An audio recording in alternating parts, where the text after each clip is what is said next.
આજે પરમાણુ પ્રકરણમાં આપણે એક પ્રશ્ન લઈએ. પ્રશ્ન આ પ્રમાણે છે: પરમાણુમાં ઇલેક્ટ્રોન જુદી જુદી કક્ષામાં ન્યુક્લિયસની આસપાસ શાથી ફરે છે તે ઇલેક્ટ્રોનની ઉર્જાના સૂત્ર પરથી સમજાવો. રુધરફર્ડના પરમાણુ અંગેના ન્યુક્લિયર મોડેલ અનુસાર પરમાણુ તેના કેન્દ્રમાં ખૂબ જ નાના, દળદાર અને ધન વિદ્યુતભારિત ન્યુક્લિયસ અને તેની આસપાસ સ્થાયી કક્ષાઓમાં ભ્રમણ કરતા ઇલેક્ટ્રોનનો બનેલો છે, જે વિદ્યુતની દૃષ્ટિએ તટસ્થ ગોળો છે. ભ્રમણ કરતા ઇલેક્ટ્રોન અને ન્યુક્લિયસ વચ્ચેનું સ્થિત વિદ્યુત આકર્ષણ બળ Fe તેમના કક્ષામાં ગતિ ચાલુ રાખવા માટેનું જરૂરી કેન્દ્રગામી બળ Fc પૂરું પાડે છે.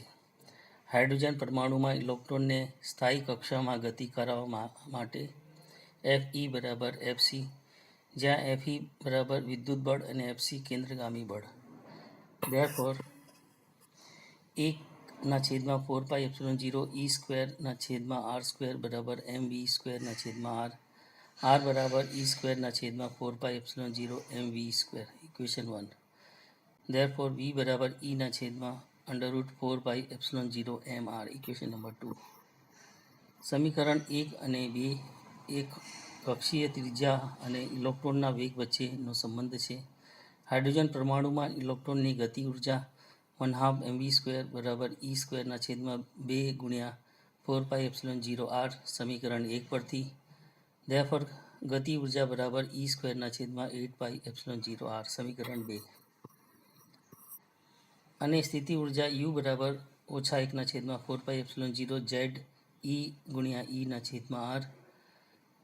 Therefore, U=-E²4πε0r સમીકરણ 3. હાઇડ્રોજન માટે Z=1. આ સૂત્રમાં ઋણ ચિહ્ન સૂચવે છે કે સ્થિત વિદ્યુત બળ -r દિશામાં છે. આમ, હાઇડ્રોજન પરમાણુમાં ઇલેક્ટ્રોનની કુલ ઉર્જા E ગતિ ઉર્જા વત્તા સ્થિતિ ઉર્જા E=k+U E²8πε0r E²4πε0r. Therefore, E=E²-2E²8πε0r E²8πε0r.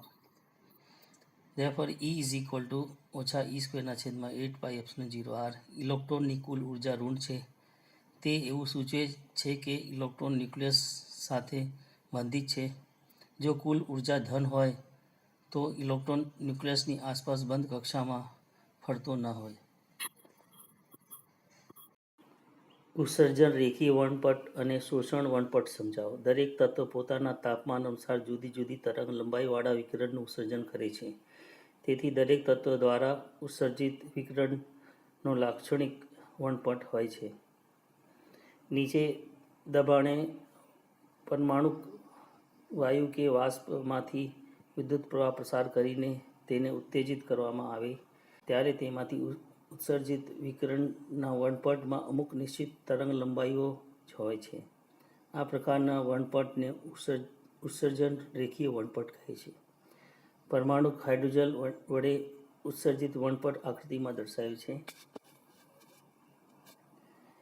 કોઈ વાયુના ઉત્તેજિત રેખીય વર્ણપટનો અભ્યાસ તે વાયુની ઓળખ માટે થાય છે. પરમાણુ વાયુમાંથી શ્વેત પ્રકાશ પસાર થાય ત્યારે તેમાંથી નિર્ગમન પામતા પ્રકાશમાં પરમાણુની લાક્ષણિકતા ધરાવતી અમુક ચોક્કસ તરંગ લંબાઈઓ ગેરહાજર હોય છે. તેથી નિર્ગમન પામતા પ્રકાશના વર્ણપટમાં કેટલીક કાળી અપ્રકાશિત રેખાઓ દેખાય છે.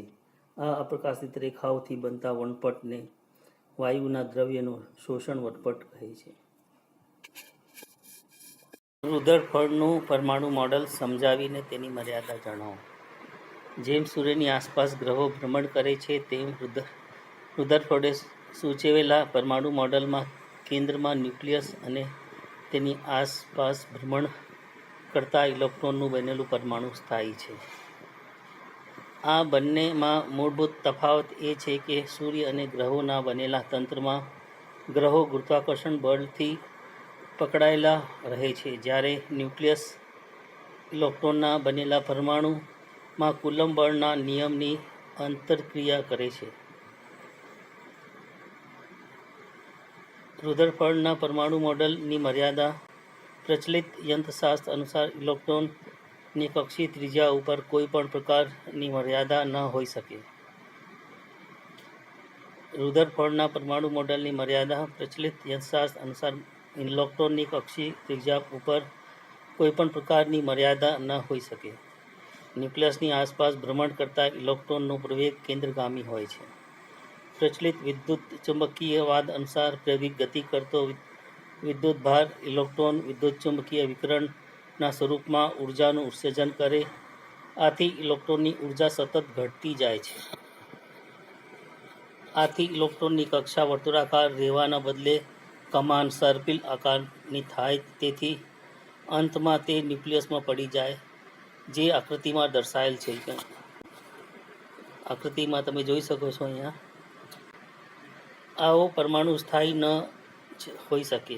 ઉપરાંત પ્રચલિત વિદ્યુત ચુંબકીયવાદ અનુસાર ભ્રમણ કરતા ઇલેક્ટ્રોન વડે ઉત્સર્જિત વિદ્યુતચુંબકીય વિકિરણની આવૃત્તિ પરિભ્રમણની આવૃત્તિ જેટલી હોય છે. આથી ઇલેક્ટ્રોન જેમ જેમ અંદર તરફ સર્પિલ ગતિ કરે તેમ તેમ તેનો કોણીય વેગ અને તેની આવૃત્તિ સતત બદલાયા કરે. તેથી ઉત્સર્જિત વિકિરણની આવૃત્તિ પણ સતત બદલાય અને સતત વણપટ ઉત્સર્જિત કરે, જે હકીકતમાં જોવા મળતા રેખીય વણપટની વિરુદ્ધ છે.